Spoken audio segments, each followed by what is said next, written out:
Mr. Pinto invests one-fifth of his capital at 6%, one-third at 10%, and the remaining at 1%, each rate being simple interest per annum. Then the minimum number of years required for the cumulative interest income from these investments to equal or exceed his initial capital will be what? Let's do one thing. Let's assume the value and then solve it. तो हम एक काम करते हैं, जो हमारी initial value है उसको हम अज्यूम कर लेते हैं, जो हमारा इन्वेस्टमेंट है उसको हम कुछ एक अज्यूम कर लेते हैं। तो डिनोमिनेटर में आएगा 5 and then 3 15। Okay, so let's do one thing. इनका एलसीएम लिया तो हमने बना 15, तो 15 का कोई मल्टीपल लेट्स से 300 हम अज्यूम कर लेते हैं, या 600 भी आप ले सकते हैं। तो इनिशियल वैल्यू अगर हम 300 लेते हैं, तो पहले केस में, ए केस में जहां पे वन फिफ्थ कैपिटल को इन्वेस्ट किया जा रहा है, तो one fifth will be how much? So one fifth will be nothing but 60।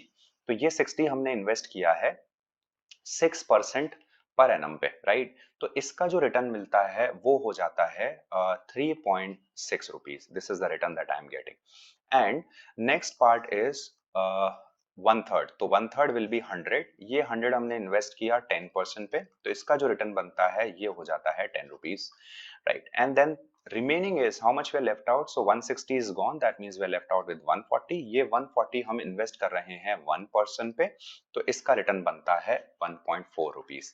अगर इनको ऐड कर दें तो टोटल जो हमारा बेसिकली इंटरेस्ट इनकम होती है वो हो जाएगी 10 plus 5 which is your 15 rupees is the total income. Now the question says minimum number of years required for the cumulative interest income from these investments to equal or exceed his initial capital, यानी equal भी करवा सकते हैं।